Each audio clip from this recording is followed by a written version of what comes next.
Allah adik kami tidak ada kaitan dan sangkut pautnya sama sekali terkait kasus yang menimpa almarhum Vina dan almarhum Eki. Jadi perlu saya tegaskan di sini rekan-rekan bahwa tersangka semua bukan 11 tapi 9.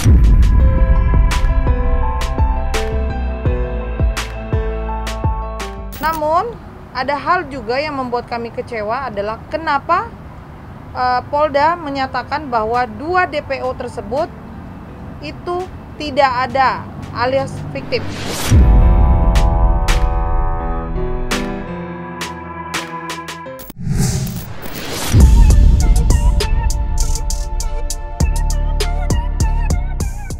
Kasus tewasnya Vina kini menemui babak baru usai tertangkapnya Peggy Setiawan alias Peggy Peron baru-baru ini. Namun begitu tidak membuat publik percaya begitu saja. Berbagai opini membanjiri media sosial. Tercatat sedikitnya ada 5 kejanggalan dalam kasus Vina yang menjadi perbincangan di media sosial.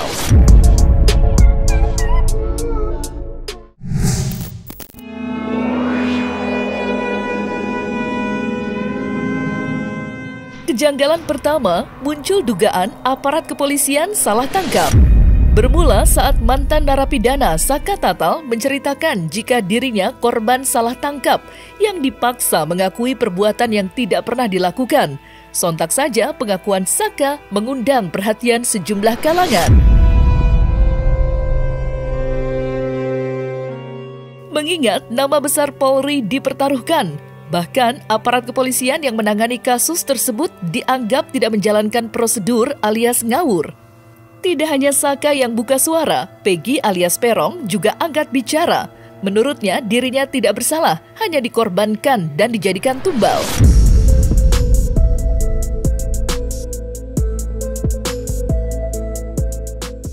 Sama dipukulin sama polisi, suruh mengakui apaan, saya juga nggak tahu masalahnya apa. Hilang berapa hari, tetap aja dipukul kayak gitu. Tapi saya juga nggak tahu mengakui apa. Adapun kemudian ada 3 orang DPO. Kemudian ada orang yang merasa digebukin tadi. Dia bisa bikin laporan baru. Laporan pada polisi, ini dulu klien saya digebukin. Ya harusnya berikan saksi sumpah boleh juga dong. Nah, nanti polisi akan periksa apakah propam apa untuk yang gebukin itu. Kemudian untuk yang 3 itu kan sudah ditindaklanjuti. Laporan PD Polda Jabar udah langsung cepet-cepet walaupun datanya belum lengkap dia cari DPO. Nah, itu pun polisi sekarang dicemooh. DPO kok nggak ada fotonya. Nah, polisi sekarang mengadakan DPO itu berdasarkan informasi yang berkembang ini doang. Itu belum dapat foto. Kalau dapat foto pasti dikasih kan. Itu kasusnya yang sekarang terjadi.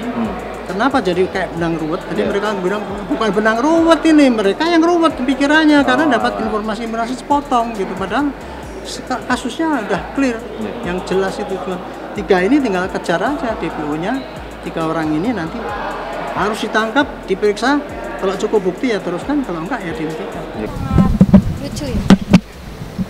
Logikanya kalau maling aku penjara penuh aja. Jadi keluarga tetap meyakini keterangan dia tuh bohong gitu berarti karena memang di dalam BAP yang kita pelajari, yang kita masih baru baca itu dari 5 orang tersangka itu ada menyebutkan nama si Saka gitu. Dan dari beberapa bukti foto-foto yang diberikan oleh informasi-informasi yang masuk ke kami itu memang ada foto geng antara pelaku-pelaku dan almarhum dan juga si Saka. Jadi memang ada bukti. Dari saya kan ngomong di fakta persidangan. Semua yang saya pegang berkait itu kan fakta persidangan. Fakta persidangan, kesesuaian antara tuntutan dan hasil visum dan sebagainya. Kan saya nggak ngomong keluar dari format itu. Karena saya nggak ngomong-ngomong fiksi. Ini data yang kita punya.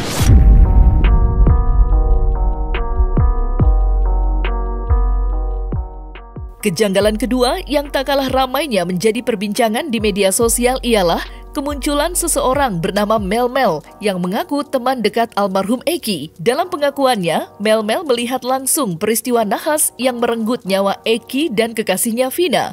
Pengakuan Mel langsung saja mendapat tanggapan tajam dari Master Firasat Birang Birawa yang meragukan kesaksian Mel. Lantas, apa motif dibalik kemunculan Mel? Benarkah ucapannya atau hanya modus belaka?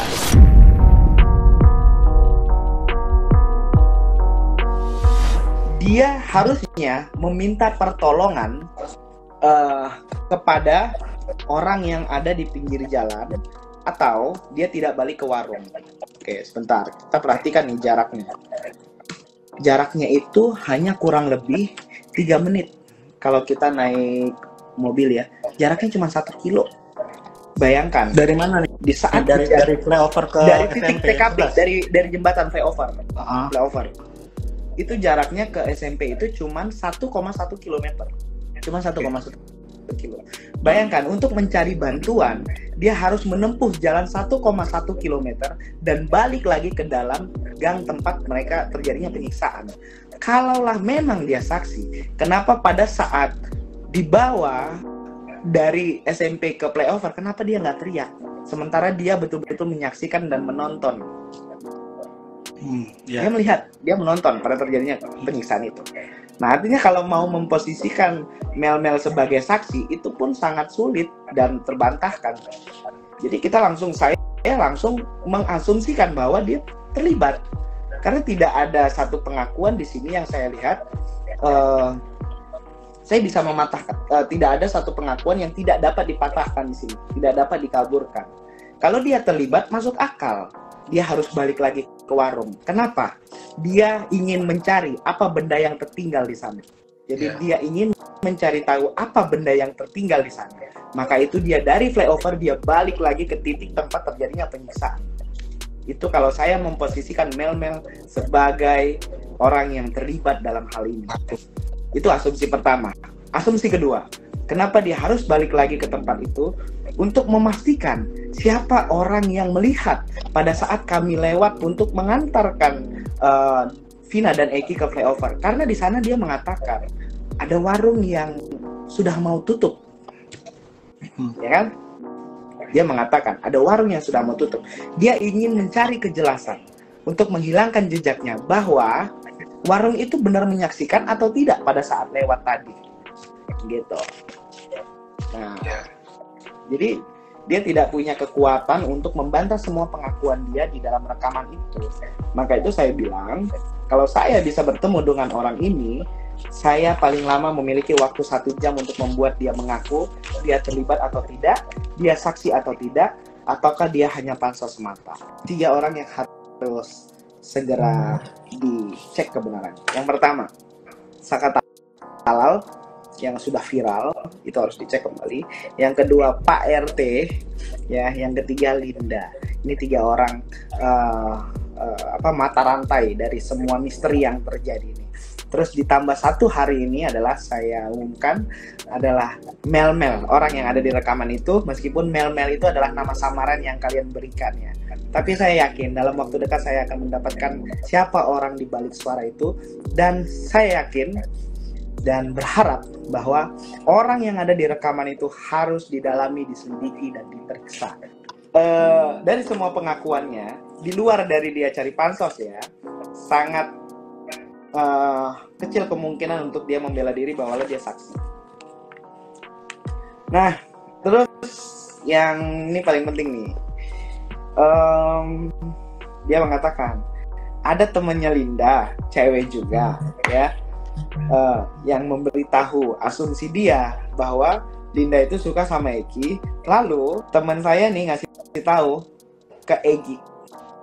Jadi temannya ini ngasih tahu ke si orang ini, si Mel ini bilang bahwa dia ngasih tahu sebenarnya adalah si Linda yang setting itu semua, si Linda yang kasih tahu ke Eki. Nah, ini kan sangat pengakuan yang bisa menjebak dirinya sendiri sebenarnya. Artinya, kalau memang ini terjadi pembunuhan berencana, ya, artinya ada informan yang memberitahu ke Eki bahwa Eki dan Vina sudah lewat lokasi itu. Ya kan? Kan dia yang mengatakan itu. Ada orang yang kasih tahu. Siapa orang itu?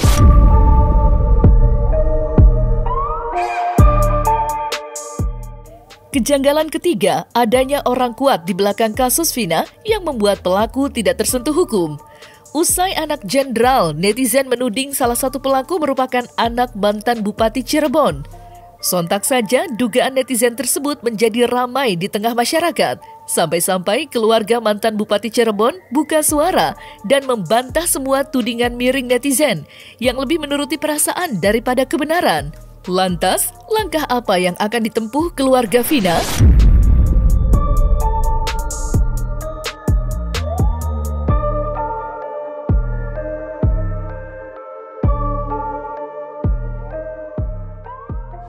Kalau saya dibilang terlibat kasus ini sangat-sangat tidak mungkin gitu.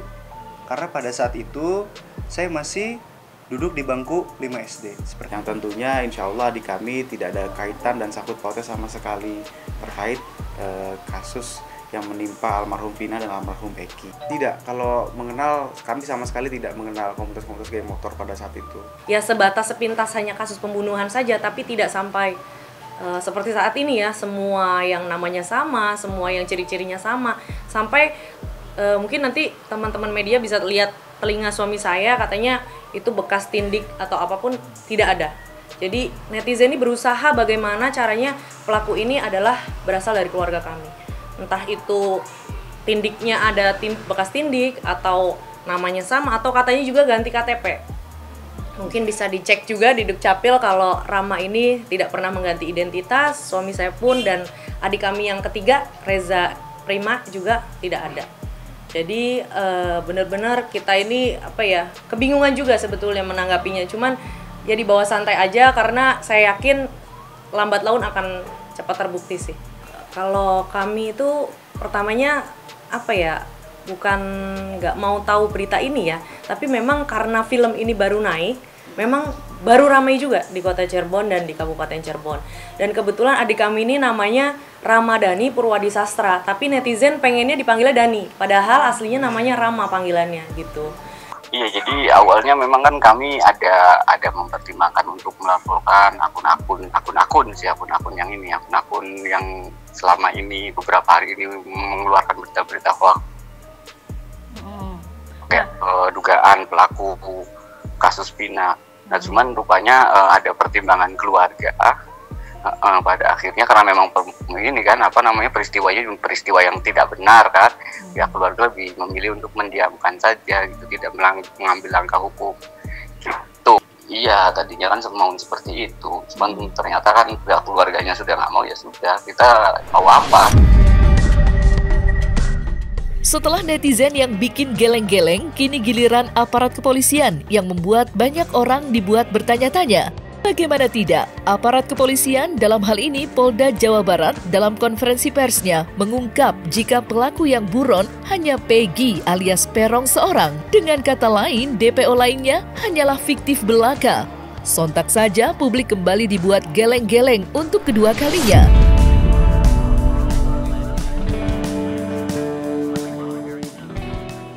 Jadi perlu saya tegaskan di sini rekan-rekan bahwa tersangka semua bukan 11 tapi 9. Sehingga DPO ada 1. Untuk itulah kami selama ini meyakinkan bahwa 5 keterangan berbeda dari tersangka itu ada yang menerangkan 3. Ada lagi yang menerangkan 3 dengan nama berbeda.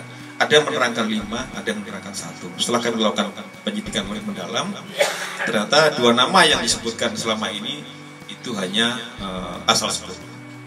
Jadi tidak ada tersangka lain. Namun apabila nanti di kemudian hari muncul tersangka lagi, ya kami akan periksa. Tetapi sejauh ini fakta di dalam penyidikan kami, tersangka atau DPO adalah 1, bukan 3. Jadi semua tersangka jumlahnya 9, bukan 11. Ya, bahwa kita yakinkan PS adalah ini.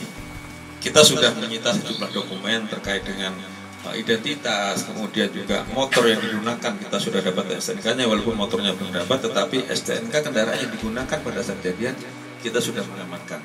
Nah, kita meyakinkan ini dengan sejumlah dokumen, baik kartu keluarga, kemudian ijazah dan sebagainya, kita yakinkan bahwa ini adalah PS atau Peggy Setiawan.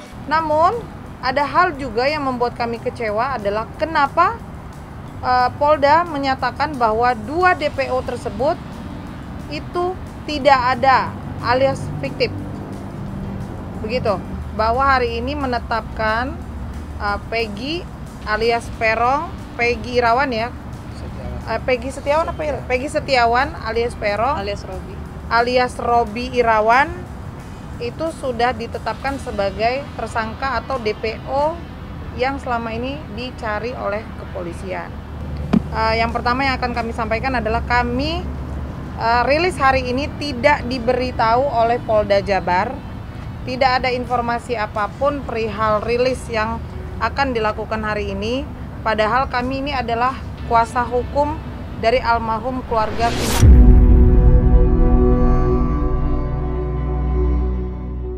Dan kejanggalan terakhir ialah belum munculnya Linda yang disebut-sebut satu dari 2 saksi kunci yang kini dilindungi Lembaga Perlindungan Saksi dan Korban. Kesaksian Linda kini dinanti banyak orang untuk mengungkap dan meyakinkan masyarakat mengenai tewasnya Vina dan Eki di tangan Peggy dan teman-temannya. Lantas, seperti apa kondisi Linda saat ini? Dan kapan Linda akan tampil ke media untuk mengungkap siapa dalang yang menewaskan sahabatnya?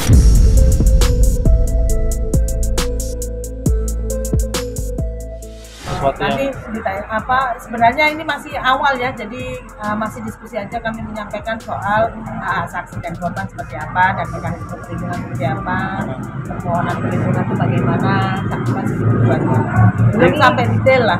Kegiatan apa? Kami masih ini sih berdiskusi, ngobrol-ngobrol dengan salah satu saksi. Kita sih sudah mencoba untuk menyampaikan ya soal perlindungan, tapi saksi masih memikirkan dan masih berdiskusi dulu lah, jadi belum ada. Kalau dia mempunyai informasi penting untuk membuka kejahatan ini, ya why not kita berikan perlindungan seperti itu. Kami menjajaki dulu sebenarnya. Posisi sebagai saksi kan dia berhak juga mengajukan perlindungan. Jadi konteksnya sebenarnya seperti itu dasarnya. Nah, nanti tergantung lagi, kembali lagi ke yang bersangkutan apakah memang mau meminta perlindungan LPSK atau tidak. Tergantung yang bersangkutan, karena perlindungan LPSK itu bersifat sukarela. Linda juga meminta pendampingan LPSK gitu, tapi itu tadi kami belum bisa memastikan kapan Linda akan keluar karena kita menunggu dulu hasil dari pembicaraan nanti dengan pihak keluarga, apakah Linda berkenan untuk didampingi atau ada kuasa hukum lain gitu. Karena memang ini bagi Linda sangat berat ketika dia dituduh yang tidak-tidak. Tapi semakin Linda tidak keluar juga akan semakin menimbulkan pertanyaan besar di tengah masyarakat. Keluarga Vina sendiri pun itu belum bisa memastikan apakah Linda ini ada keterlibatannya atau tidak, kan gitu. Karena kan mereka komunikasi saat itu kan saat Linda kerasukan arwahnya si almarhum Vina. Nah, kenapa Linda sampai detik ini juga tidak mau tampil di muka umum? Itu saya tidak bisa sampaikan dulu ya, karena saya tidak mau berasumsi atau memberikan informasi yang tidak valid.